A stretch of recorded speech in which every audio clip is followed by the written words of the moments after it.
been wonderful. Fantastic. That's great to hear. I'm gonna move closer to Anakin. Come over, Ahsoka. Come on. Photo op.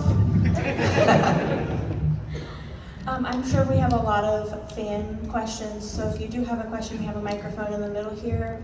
If you want to go ahead and form a queue, we can start taking questions in a few minutes. Form the queue. You will form a queue. Easy questions only, please. You do have questions. Intense questions about Star Wars from Atlanta. For James. Literally, everyone always asks Matt the hard questions. So, you know, my wife said it'd be great if we started asking them questions. That was pretty good. Yes. As we get silent, I know my brain froze. I'm like, what question am I going to ask? But I would like to say, I didn't get a chance to answer, but it's been an incredible weekend. And I just want to thank everyone for your kindness. Yeah. We don't get to explore the cities much when we come to a new con, but I feel like I get to know the city or the region or the state through its people. And you all have some of the nicest and kindest fans, so thank you so much. Yes. I've had a lot of gifts this weekend, which I really appreciate. That's so kind of you guys to like bring things. I've had Better Made chips, right? That's a thing. I've gotten multiple things of Better Made chips, so Y'all I'll be are right snacking on the way about, home. yeah. Y'all are right about the sweet barbecue Better Made chips. They're good. Yeah. I get people to give me gifts, not gifts. Gifts, not chips. No. GIFs? No, I'm kidding. Little pictures of Obi-Wan saying, I have the high ground. That's what I So what's it like getting to voice some of the coolest characters in the Star Wars universe? I mean, that has to be a big responsibility on your shoulders. I never thought of it until now. Oh my gosh. Well, you use the word responsibility, and that's the word that always comes to mind. But it's a responsibility and it's an honor. I think we all feel like we won the lottery when we were cast as our characters, and it truly is a responsibility to carry on the Star Wars legacy. You know, it's once you become a part of the Star Wars family, you realize that it's bigger than you. It's not just another role or another part. It is an entire galaxy, and you know, it's a community that exists around the world, and you become an ambassador and a champion, and we all take that very, very seriously. Absolutely. Yeah. I mean, she said it pretty great. But yeah, for me, coming into the role of Anakin, which I didn't know, by the way, that I was being cast as Anakin when they cast me. I don't know if many people know that or not. I was actually a recast. So the first 4 episodes of the Clone Wars, including the movie, was actually sort of not my performance. It was me trying to dub over somebody else's performance. So that was interesting. But yeah, stepping into a role like that, I have some flexibility. I think Dave and George and the powers that be wanted the Clone Wars Anakin to expand on the character of Anakin, to feel a little more heroic, with a little more bravado. You know, it's a character that we heard was a hero, but we didn't get to see the hero much in the films. There just wasn't much time. And so I got to really expand on that. So in some ways, I kind of felt like I was, you know, not just coming in and kind of redoing a character, but actually really getting to add to the character and kind of create, you know, my own spin on that portion of Anakin's life, which was awesome. But I think the direction they gave you when you first went in and you didn't know it was Anakin is really what you did, which was what? They told combination me, of. Yeah, Dave told me just do whatever combination you feel like is a Han and Luke mashup. And that's what I did. And what that meant to me was Han, he's got kind of the bravado and the wit and the charisma that Luke doesn't necessarily have. But that was kind of the inspiration and direction. And then I got the call and I got the job. Yeah, you did it. I mean, because that was it. There was a lot of times where he would say, Filoni, give it a little Han Solo. Give it a little Han Solo. That's my Dave Filoni impression. It's almost my David Spade impression, which is, no touchy, no touchy. So, yeah, but But Obi-Wan is one of those characters that, so 21 years now I've been voicing Obi-Wan Kenobi. There was a micro series of Clone Wars, you all know that? Yeah. If not, you should see it. It's really brilliant stuff. And so I came in for that. And I thought it was just going to be doubling Ewan McGregor for some other thing. I doubled him for other things in the past, Moulin Rouge and such, and when he's doing an American accent. And so then I thought it was just gonna be for like a trailer for Star Wars because the films were still being made. And then I realized my agent called and said, you booked it, and it's a Star Wars cartoon. And my mind went, you know, it's a Star Wars cartoon. It's like my worlds collided. And so, and then we did the Revenge of the Sith video game, and then when I got to do that, you know, you're my brother, I loved you. You know, those moments, that's when they went, okay, we got our Obi-Wan, and so I've been able to voice him ever since, and I've been very, very blessed to do that, so yeah. And thank you all for being so kind to us. Let's go ahead and start with our fan questions if you're ready. Hi, my name's Angel. My question's for you, Ashley. You talk so much about how much Ahsoka's impacted your life and what her character means to you. Would you be willing to share what Ahsoka moment means the most to you and has been the most impactful to you, and why? Ooh, that's a great question. Well, as you can imagine, there's several, so to pick just one is always really tough. But I think my new favorite quote, I'm gonna say it, it is my favorite Ahsoka quote. She says, "In my life, when you find people who need your help, you help them, no matter what. I guess it's just who I am." And I remember when I recorded that in the final season of Clone Wars, that was my moment. And our scripts are so top secret, we can't keep them. It's like, I don't know, this is probably too old, but if y'all remember Inspector Gadget, it's like when they would read a note and then it would self-destruct. Literally, that was like our scripts. They took them from our hands and they said, We didn't get our scripts until No, we walked literally in. half hour, and like when we walked in the door. The Yeah. lobby of the recording studio, they would give us our scripts and Yeah. hand them out. Yeah, it was really top secret. So when I recorded that line, it just really hit me, and I was like, oh my gosh, not only is that who Ahsoka is, but that's my new motto. Help others no matter what. And so I took a picture of it, and I was totally breaking the rules, but I was like, I don't care, and I cropped out the rest of the script, but I just kept that line so I could remember it. And I just remembered, I said, okay, when Siege of Mandalore comes out, this is what I'm going to talk about, and this is what I want the whole theme of this season to be for me. Well, this was in 2019, so we all knew nothing about COVID at that point. And then Season 7 comes out in the middle of COVID, and I think we all learned that to get through something like that, we had to help each other, no matter what. And so it even became even stronger that was meant to be my mission and my motto, and then that's also really what Ahsoka is all about. So, you know, the way actually Dave described it to me, he said, kindness is powerful. And he said, do not underestimate the power of kindness. And that's Ahsoka's power. Ahsoka, you know, yes, she's fierce, and she chopped like 5 heads off with her lightsabers in one episode. I mean, she's There's nothing incredible. wrong with that. I have a bad feeling about this. We're all just out here trying to have fun, right?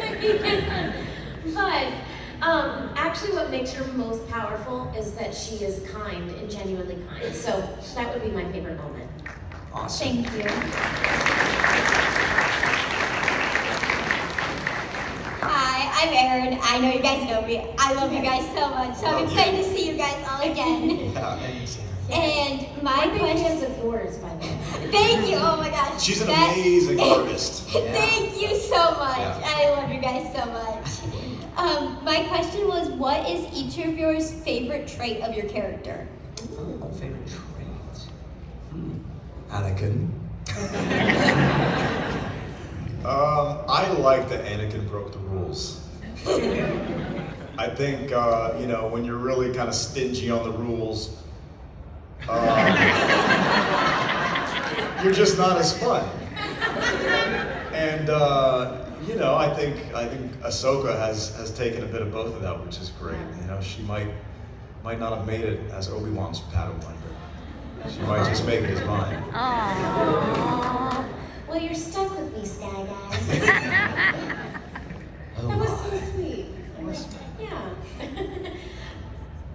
No, go for Oh, well, I'm going to expand on what I just said because I think Ahsoka's kindness is a really powerful trait for her. But to expand on that, I like that Ahsoka always finds light and hope in the darkest of times. So to me, I think Ahsoka represents hope. So yeah, that would be my favorite trait, is that even when she can't even see the light, you know, like when she walked away from the Jedi Temple and walked completely into the unknown, you know, walked away from the only life that she knew, she still had hope and she still had light. So that would be my favorite. Well, you know, the thing about Obi-Wan, and we were having conversations at the table over the last couple of days with many of you, is he's a true believer. He's a true believer in the Force, and he always, you know, his story is very tragic because he's lost everybody. I mean, really, and he's always trying to do the right thing. So I look at him like I look at my own personal faith. I have a strong faith in God, and I feel like, you know, he uses that with what he believes in too. So I can relate to him in that regard. But yeah, you know, from Satine to Anakin to even Ahsoka, you know, because they get lost in the shuffle then too. He's got a lot of tragedy, Qui-Gon. And then, you know, the beauty of it all coming full circle with Darth Maul even too, to where when he puts that story to rest, it's still done in a way that's compassionate and part of the way that a Jedi should do it. So yeah, I think that would be my favorite. Thank you so Thanks, much. Sharon. Thanks, Sharon.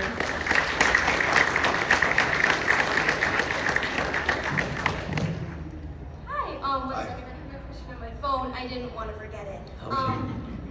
This one's mainly aimed to Ashley, but also to Matt. What do you think Ahsoka would have said or done to Anakin if she had gone to him on Mustafar in Revenge of the Sith? And Matt, how do you think Anakin would have reacted to that? I was your sister, Anakin. Clearly, you would have said, I hate you! I don't know.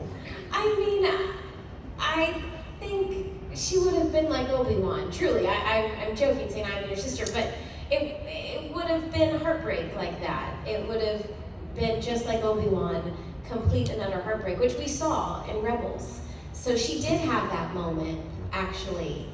She had her Mustafar moment in Star Wars Rebels, and you know, we saw it play out, and she said, I'm no Jedi. But she also, you know, was crushed and devastated, and she walked away completely heartbroken. So, yeah. I don't know. I mean, it's really interesting, fun, nerdy things to think about, but I kind of feel like Anakin was a little too far gone at that point. I mean, after what happened at the temple. It's kind of hard to go back on. I don't know if you could just like say sorry. I don't think. But that's really like a fun thing to nerd out about when people come to see me at my table and want to talk about Anakin. And like, I think that's a really fun topic of like, when is he so Vader that he's just, there's nothing, you know, more but the dark side. And I don't know, I kind of think he was already there. I don't know, he was just so clouded at that point. Because Padme couldn't turn him either. Right. Let's not forget Padme and all of that too. So yeah, it's pretty far gone. Yeah. Thank you so much. Thank you. Thank you. First off, I want to say hello there. Hello there. And I have a question for all of you, but first I want to say thank you for all of your voice work that you've done over the years. It really means a lot to all of us, I'm sure.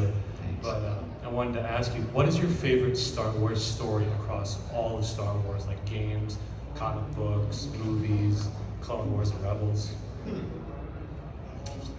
Well, for me, it's gone full circle through the years. Now, I'm the old man in the room. I'm old Ben now. He's on the droid you're looking for. Because I was alive when Star Wars came out, The New Hope, and so people always say, what's your favorite movie or something? And I've gone full circle back to A New Hope, because without it, we don't have any of this. So I really love Luke Skywalker's journey and Ben Kenobi, and gosh, it gets me emotional thinking about it. That look that old Ben gives to Luke as he turns and lets Vader swipe him, and he turns into a Force ghost, and it's gone. Sorry, spoiler alert if you haven't seen Star Wars. But anyways, so I feel like without those moments, but they're so much more powerful now because of the journey that we all got to take, and all of us have experienced now through all this world of Star Wars, and thanks to George Lucas putting his fingerprints on the last little bit of Star Wars, there being Clone Wars, and we're so blessed to be a part of that too. So for me, that's what it would be.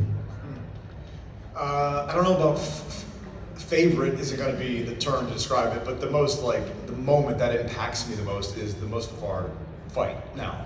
And when he's screaming, and Anakin's burning up, and after living with the character for 15 years now, and just kind of knowing what a hero he was or could have been, that's the most impactful moment to me.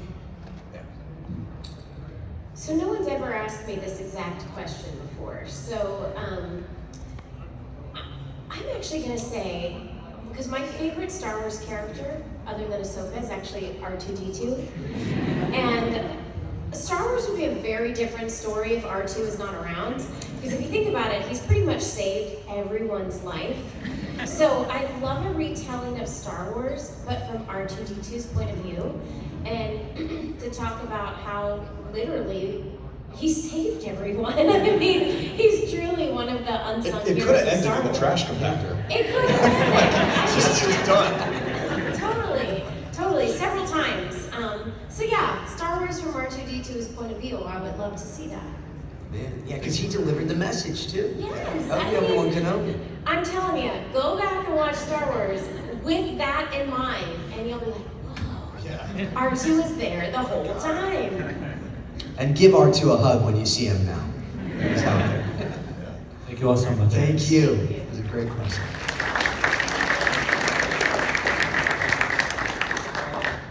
Good morning or good afternoon, actually. Hi. Mr. President, it's an honor to be in the presence of the three of you at the same time. Oh, thanks. It really is. Introducing myself under my YouTube name, which is MCCC. My question is going to be the opposite of the gentleman who just left the mic. If you can ask or answer, what is your least favorite maybe Star Wars film? Do you feel they've been consistent? And do any of you have any aspirations to perhaps direct an episode of a Star Wars TV show or film? I'm gonna jump in here because I feel like we all would have the same answer. And pre-working on Clone Wars, sure, I think we all would have said a film. But after working with Dave Filoni, who trained under George Lucas, we got an education of Star Wars that I feel so privileged that nobody gets. I mean, like I said, going back to the comment of, it's like you won the lottery. And I remember a couple of people in our cast walked in with kind of an attitude about the prequels. And then all of a sudden, Dave Filoni's like, haha, that's funny, sit down and let me explain the prequels to you and what they mean and what's behind them. And you just get so much of an appreciation of every single piece of Star Wars content. And sure, you might have pieces that are your favorites, like my personal favorite is Star Wars The Empire Strikes Back. But there's no longer like a bad piece of Star Wars or a least favorite piece, because the way that he kind of described it is it's like one giant piece of puzzle, puzzle pieces, and everything really fits together. So yeah, once you get that kind of explanation and education really on the story of Star Wars and what something means and why it was made, and even the production behind it and the production limitations or capabilities, then you're like, oh wow, no, that's really good. Okay, yeah, you have a new appreciation for it. So I don't mean to be a cop-out, because it's not. It's just, after receiving the education we did, I have such a deeper appreciation of every single piece of Star Wars content now. As far as directing, I mean, who wouldn't want to be a part of Star Wars in any way, shape, or form? Yeah. Same for us, but I mean, I think there's some other people that need to direct before I would ever think about directing Star Wars. Dave Filoni. Like, I'm so excited to see this film that he does. Right. So yeah, I'll leave that to the experts. I think also it's just in all of our lives we have these journeys, and there's moments in them that we really love, and there's moments in them that we really don't, but we always learn, and in fact we learn more from those moments, strength building. And so I would hope as a fan, and the fans of Star Wars, and we're all fans, are I think some of the greatest fans in the world because they appreciate it all, but it's to know that each one of those moments is what makes you a fan of it. So the good and the bad, the parts that you like, the parts that you dislike, the parts that you are sad about. So yeah, there is, I think, we could have just mic dropped when Ashley said what she said, but I just agree with it. Yeah, absolutely. Thank you so much. Thank you.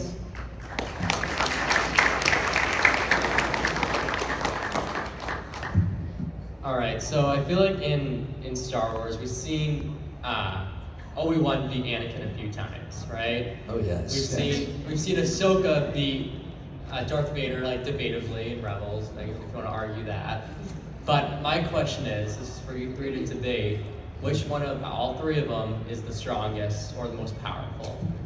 You know what? I would still say Anakin, but the problem is it goes back to Vader. The heart of Vader is not the heart of Anakin. And when he goes to the dark side, like Anakin, you can kill me, but you'll never destroy me. It takes strength to resist the dark side.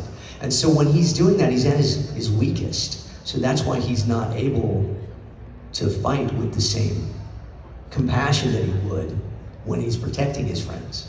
So I'll stand up for Anakin on that. I agree. I think Anakin. I mean, I once asked Dave, I said, who would win in a fight? Ahsoka or Darth Vader? I mean, this is when he was Darth Vader. And Dave was like, well, it might not be a good outcome for Ahsoka. And obviously we know what happened with the World Between Worlds, but I think, we see in practice makes perfect in Tales of the Jedi, and actually there's a lot of people that haven't seen it yet, so I won't say too much, but we see the training that Ahsoka received from Anakin. He was just so smart. I mean, Anakin was brilliant. And so, I don't know, I'd say Anakin. He pays us to say that. I'll say Anakin. What? Anakin for 200. Great question, though. Great question.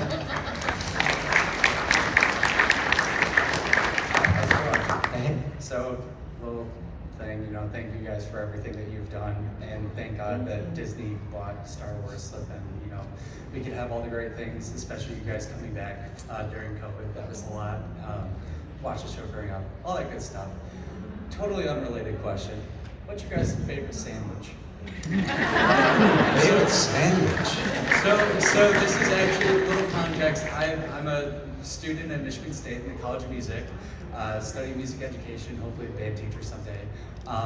But we started having guest speakers come in for our little tuba studio, and they'd ask any other questions, literally anything at all. So at one time I said, "What's your favorite sandwich?" And now, every time there's questions, everyone starts really to look at me and say, "Hey, come on, what do you say the thing." So I love this. yeah, so now I've been compiling up my notes like a little whose favorite sandwiches was. Is it wrong if I go with a s'more with a burnt marshmallow? No, that's honestly.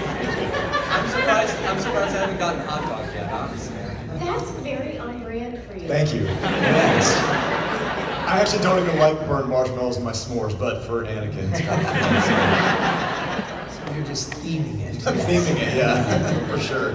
What a Clone Wars fan. Man, what do you think? I think I'm gonna have the weirdest sandwich that you've gotten from anyone. That's fine. I don't know how I came up with it, but my favorite sandwich is a peanut butter and jelly sandwich, but with Cheetos in it. So you put Cheetos in the sandwich, and it's amazing. It's delicious. And it's orange, so it's on brand. So what do you have for us? I'm no sandwich. No. So when I was a kid, my favorite is really going to disgust the room, probably. It was peanut butter and mayonnaise.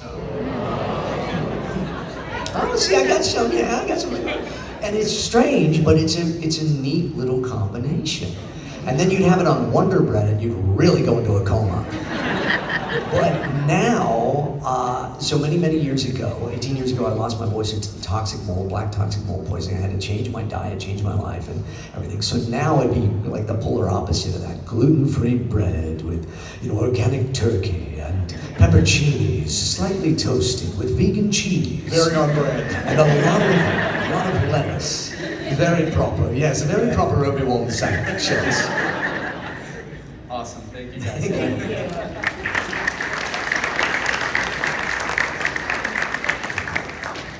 Hello. Hello again. So before I ask my question, James, I just wanted to tell you, I'm getting a puppy next week and I'm naming him Kenobi, so I'm really excited about it. That's awesome. You'd appreciate it. Actually, my husband and I are getting him together, so this guy too. That's Anyways, so my question is also not Star Wars related. I feel like you can tell a lot about a person by their favorite Disney movie. So can you each tell me your favorite Disney movie? If you I have. kind of want to know your judgments first. I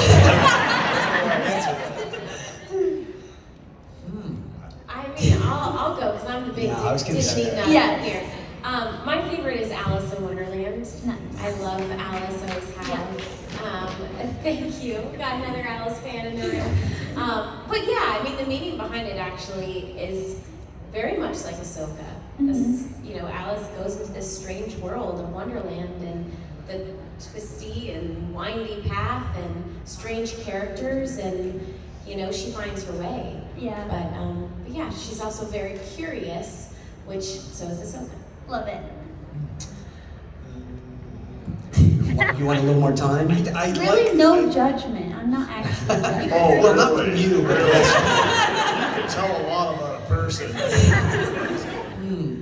Uh-oh, wait, she's getting coaching from Ahsoka. She wants me to say Hercules. I'm gonna go with Lion King or maybe Aladdin. Those are great. They are great. I know. Yes.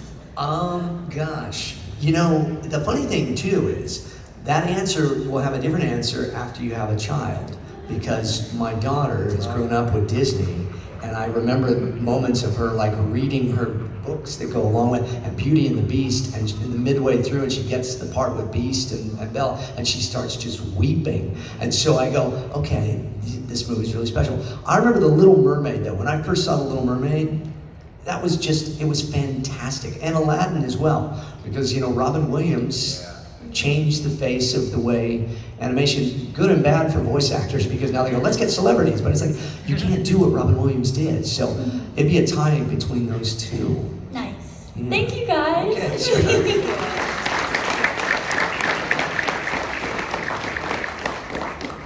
Hey guys, I'm Drew. I'm Anakin. Okay, so my question is, two of my favorite Star Wars scenes have to be the moments where Darth Vader gets his helmet cut open, and because they're so dramatic and there's so much emotion there. So I know you guys said that you guys didn't get access to your scripts until like about the day of.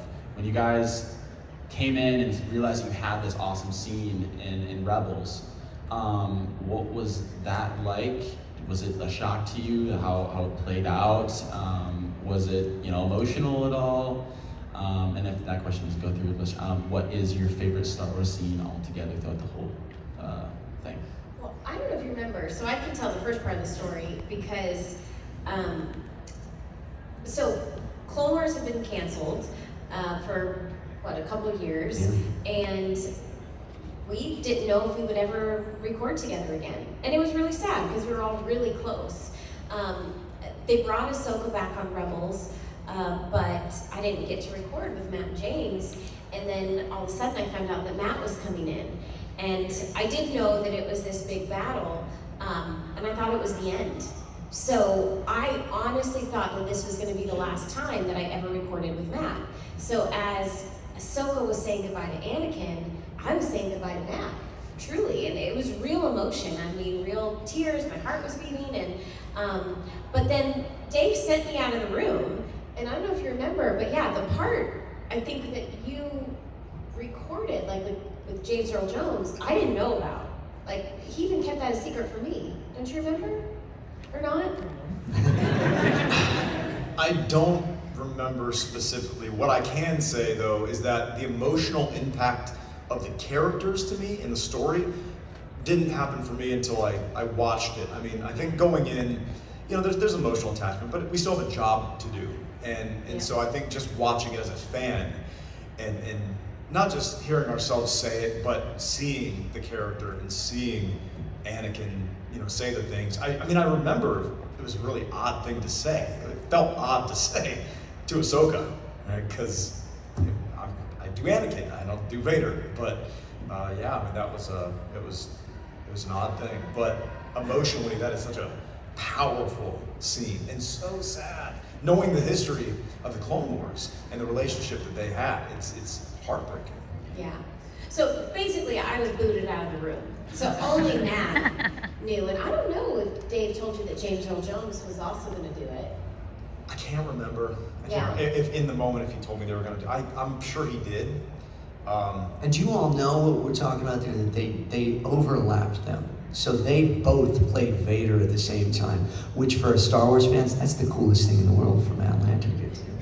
How cool is that? I mean, now I can say that I played Darth Vader and I was, you know, acting with James Earl Jones to bring Vader to life. It's incredible. It's the yeah. coolest thing to have Yeah. overlap because you get to hear a little bit of Anakin and then Vader comes through and it sounds awesome and it's just emotionally just all there. I think that Dave really wanted to create a confusion in Ahsoka and therefore confusion in the audience because we're kind of watching through Ahsoka's eyes. And I think it's supposed to be, I think she's supposed to question and ask herself like, is this Anakin or is this Vader? And then again, going back to the nerdy chatter, like Star Wars fun, you know, nerd talk, you can say like, was there a little bit of Anakin left? Or was that full Vader who's sort of baiting her with Anakin? Was that Vader like using Anakin's persona for a split second to try to bring her in? I don't know, but very cool either way. Yeah. Thank you guys, appreciate Thanks it. so much.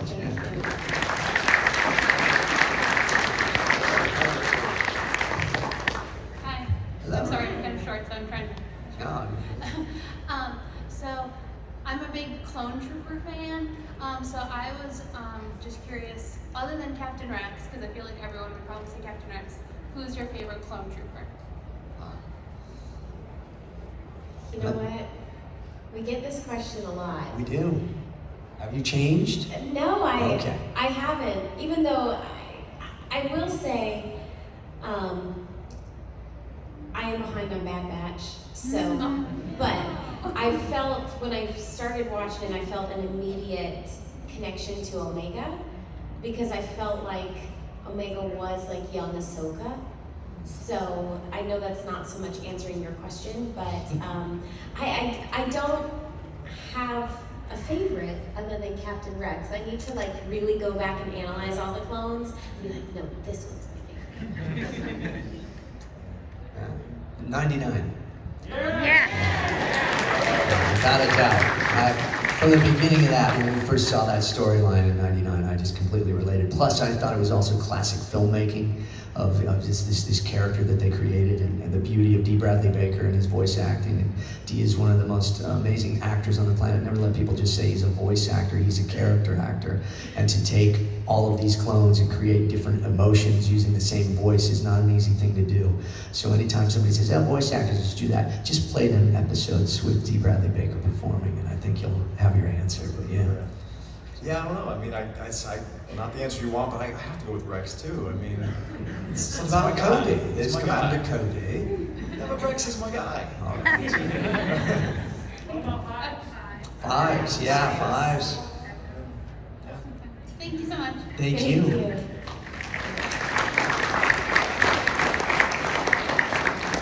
Hi. My question is not necessarily like exclusive to Star Wars, but it's just more so about like voice acting, because I'm a performer myself. But I was wondering kind of how you find a voice for a character, both like creating it and then once you, or if you have a character that you're mimicking, or once you have the voice, like how you find it again, like the next day and that sort of thing. Well, first you get Ewan McGregor to play a really great part. Well, you know, a lot of my acting through the last 36 years as a voice actor has been doubling celebrities. So if Christopher Walken needs someone to come in and do his voice, I do it. You know, it's crazy, but I do. If Captain Jack Sparrow, Johnny Depp needs something, then savvy, I come in and do that as well. Well, wait a second, Doc. You mean to tell me that Christopher Lloyd is here at the show? Oh, Doc, this is heavy. Great Scott, Martin, that's right. In fact, I got to tell Christopher Lloyd this morning that I played young Doc Brown in the game, and he went, okay. But, or if you're doing Hiccup from How to Train Your Dragon, you just then do that, and you just say, have you seen Toothless around here? Because he's pretty great. So you just study the voices, and then there's those moments where you get to do your own, like, Johnny Test is my own character, and it's just basically me on helium, so I just do that, which is pretty cool. And so you just picture the character, and then hope they come out of you the right way. Do that. And that's what you do. Matt, how do you do it? No big deal. I do the same thing. Yeah, I mean, well, you know, obviously for Anakin, it's pretty much my voice. The later seasons, I went just a little deeper, to be down a little bit more here. He's more commanding. He's grown up. He's, you know, but I mean, for me, that was it. Yeah, I mean, I think you just have fun. First of all, when you know, you read what's on the copy and you have fun and be creative. That's kind of the fun part of it. And then the reality is that you'll have directors and whatnot on the other line or other side of the glass, and they kind of like, okay, yeah, what if it was a little more? And then you just, you know, you kind of go through it. Yeah. I think James was amazing, by the way, and he is amazing. And James,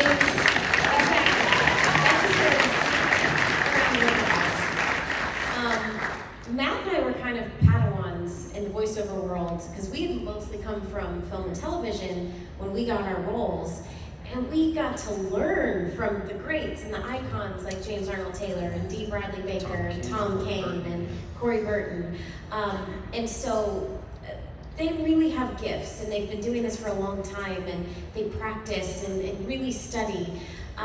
So being kind of the Padawan and the newbie in the room, the one thing I would say is don't hold back.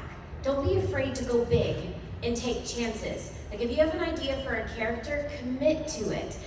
You know, I remember some people have come up. Do you remember the show That's So Raven? So I played the character Muffy on there, and she's like, Alana said that she likes Star Wars. Well, I took a chance going into that audition. She was just supposed to be the mean girl. She wasn't supposed to be this caricature. But I just I had this vision of Muffy where she was like that. She's like, Alana said something in Spanish? I don't understand. She's just really big, and I took a chance, and I just went there. And I was over the top, and I did it. But that's what got me the part. So if you have an idea for a character, don't hold back. Don't be like, oh gosh, I'm gonna look really silly doing this. Don't be silly. Just be over the top and commit to the character, and that's usually when you get the part, is when you really commit. Well, one more small thing to that, and this is really like you mentioned Dee earlier, and this is a perfect example. You know, coming up with a character isn't just necessarily about just making your voice sound different. If you listen to Dee's performance in the different clones, like they feel like different people. Yeah. And it's a character. It's not just a one, you know, throwing a voice or, you know, whatever. It's a so approach it from that direction, and the voice will probably come, you know. And for everybody that is interested in voice acting, D. Bradley Baker actually has a website called iwannabeavoiceactor.com. Yuri Lowenthal and Tara Platt, who are here, wrote a book called Voiceover Voice Actor, and they're wonderful.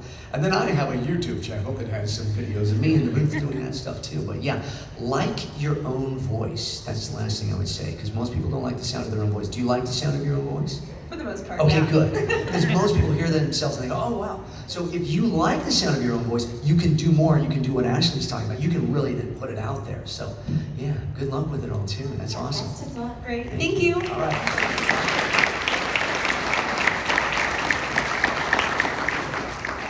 Hi, my name is John Demasio. Very nice to meet you. Hi. And so, my future goal is that I really want to be a film director, and if I ever get to that space, I will more than likely, have to work with voice actors. And so, what is your guys' advice on how to work with voice actors? You know, how to get to know them better, any struggles you have to overcome, just anything in general. Well, the interesting thing is Dave Filoni had never really directed voice actors, but George felt it was really important for him to direct us. Andrea Romano, the legendary voice actor, was actually our original director on the show. And then Dave took over, and he really had to learn the language of directing people that way. Now, there's, of course, on-camera actors, and then we had a lot of guest stars on there. And it is a different rhythm, I suppose, for voice actors. But really what you want to do is just let them perform. Yeah, that's what I was gonna say. I know James, has written things too, and I've written projects, and I think it's important as a director, or if you were a writer, to let the actor give it a whirl, because that's what they're there to do. And I think you might be surprised how often they might come up with something even better, or in collaboration, you guys together come up with something amazing. I think that's what Dave was really great at, and we really appreciate, is that he kind of let us do what we do. Get to know everybody. Yeah, I just actually finished, shameless plug, I just wrote and directed and produced a movie that I did. And I found the best thing was as I got to know my actors, then we had that connection. Because then you go, remember we talked about it at lunch? And now they're relaxed. And now they can give it, and they give you that performance and trust them, yeah. I think the biggest thing with a director too is that you have to paint the picture. So we would record our lines before the animation. So we weren't looking at anything. So I remember there was a scene where Dave had to say, okay, Ahsoka's picked up by this giant bird. She's flown about 200 feet. Then the bird drops her about 20 feet. Then she has to roll 3 times, and then she hits, the big mountain. How am I supposed to know that if he doesn't paint the picture for me? So you really have to explain the scene and paint the picture so the actors can visualize it and give the performance. That's awesome. All right, thank you very much. I Good really luck appreciate with it. it all, yeah. Hi. This question has nothing to do with Star Wars, but what is your favorite band and why? Favorite band? Let the young kids go first. All talking to go, who's that? Taylor Swift! I actually love Taylor Swift. I'm totally gonna date myself here, but I love New Kids on the Block. Oh man. Oh, and why? Oh, my husband's. Why? I feel like I'm not like a sold out music guy. I like music, so I don't even know if I have like a favorite. At different moments I have different things that I like. Right now I love this band called Magic. They had like a great hit a few years ago, but they're kind of like reggae-ish, like summertime. It's like great grilling out music. Reggae now. Reggae. It's not reggae per se, but like UB40. I love UB40. You know what I mean? I dig that stuff. Well, see, I was a radio DJ back in the 80s for a rock station. And it was K-Tide. You're listening to K-Tide with James Taylor. And of course, there's a very famous singer named James Taylor, so it was very confusing because I'd say, that was James Taylor with James Taylor. But I like all sorts of different types of things. I love a lot of jazz. I played saxophone as a kid. That's how I met my wife in the marching band. We have some other marching band folks out here. Yeah, all right. Nerds unite. But I love everything from Pink Floyd to Miles Davis to Beethoven, and it depends on the day. But those would be the things. And then, but I liked, I love Keith Urban. I love all sorts of stuff. Phil Collins, all the olds, Bryan Adams. I'm an 80s guy, I guess, maybe. Yeah. Def Leppard for my wife, yeah. What's your favorite? My Chemical Romance. Oh, okay, that's I'm That's so sorry awesome. to put a damper, but we could probably have time for one more question. Well, thank you. Yeah, thanks. Thanks for Thank that. It was a you. good one. Look at the younglings come up. Yes. Hello there. Hi, can someone help you with the microphone? Just take it off the It's thing there and let him wireless. hold it there. He'll be. Yes. What's your name? Naftali? Naftali. What's your question? When I was thinking about it, when that moment when you left in like the Clone Wars, like when you left with the Emperor, I thought that was the saddest moment. When she left the temple? Yes, It was so correct. definitely one of the saddest moments. Did you cry? I cried.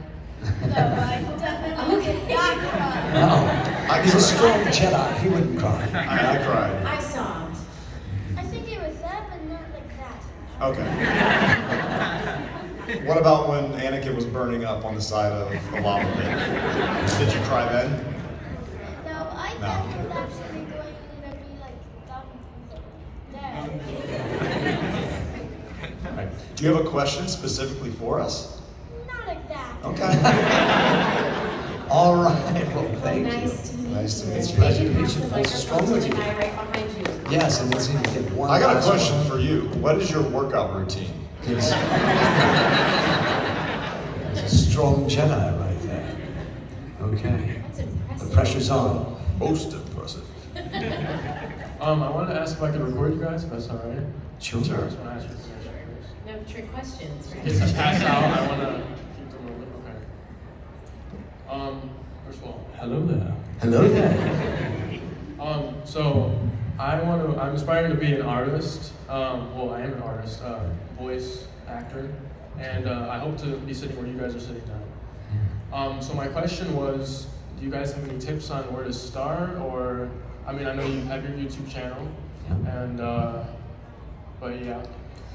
Well, the world's changed with social media now too. I mean, somebody can literally have a famous TikTok video, and next thing you know, people are offering them roles and things. So I suppose it depends on what you do with social media, but also just learn that craft is the best you can. You know, if you can take lessons from people and really read as much as you can too. I always say get comic books. Get the Lord of the Rings out and just start walking around the house reading as much as you can. Get as much experience being used to being there and present, and cold reading. Voice acting is all about cold reading. That means you pick up a script, you've never seen it before. So what you may not know with these fabulous actors here is most of the time you heard these lines on the show, it was either the first, second, or third time we ever said it, because we only recorded it a few times. So learn that craft as well. And love the craft of acting and study everybody that you can. Yeah. We said D. Bradley Baker's website, right? Yeah. Yeah, we said that. Okay. Yeah. You know, I would say, especially now because of social media, we always see what someone else is doing, and we're like, well, I wish I could do that. Instead of focusing on what you don't have or what you can't do, focus on what you can do and what you do have available to you. So growing up, it was my dream to be on the Disney Channel, but most of the Disney Channel shows were being filmed in California. Well, I couldn't move to California. So I did what I could do in my town, which was theater, and I really got involved in the theater scene in Orlando, and I auditioned for every single play that I could. I had theme parks. You know, I lived right by Disney World and Universal and SeaWorld, so I found who the agents were, and I eventually got an agent, and I auditioned for commercials, and I was an extra in things. And one thing led to another, but you just have to put yourself out there. But really kind of make a list. Say, what can I do? What are my strengths? What can you do better than anyone else? That's your gift. And so, you know, spend time focusing on that, and that will take you far, rather than thinking of like, well, I'm not in California, or I'm not in New York, I can't do that. No, you can do something today. And like James said, it could be create a video for YouTube or social media, or go audition for a play. So make your list.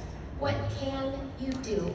And take one step every single day, and that will get you closer to your goal and your dream. And I will say, I've heard a lot of people say, I hope, or one day I want to. In Star Wars, when Luke has to raise the X-Wing out of the swamp, you know, he goes to Yoda and he says, that's impossible. And Yoda says, that is why you fail. Well, when anyone tells me I want to be an actor or I want to be a director, I believe you. And I believe you can.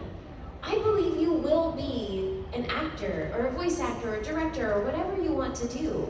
I believe it. So you need to believe it as well. And so I found myself, when I was wanting to become an actor, instead of saying, well, I hope to do that one day, I would say, well, I am an actor.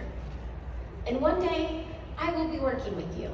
And when you change the mindset to say, I am going to do that, then others will believe you, but then you'll believe it as well.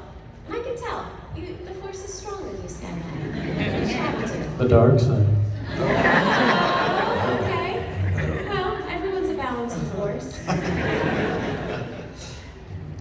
Just really quick, I don't want to hog up the microphone. I just wanted to say, how was it like working on The Mandalorian? Because you had your little cameo in that, right? You played that rebel. Yeah, how was that, man? Yeah. How was that? What's that like? Was way too short. Poor Lant Davin. Which, by the way, he said his name in the show, and they still only credited him with New Republic Soldier. Really upsetting. No, it was great. It was great. Yeah, Dave's amazing.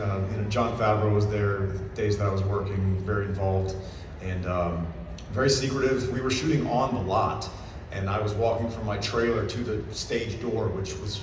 Were you on the volume? I didn't shoot on the volume. Okay. Do y'all know what the volume stage is? This giant, beautiful, it's like all digital. Yeah, it's really impressive. No, I shot on a practical set, and they told me do not break the set because I had to throw myself back into the control panel when I died, and I was like, well, it's kind of hard. Are you sure you died though? I don't know. I smell a spin-off.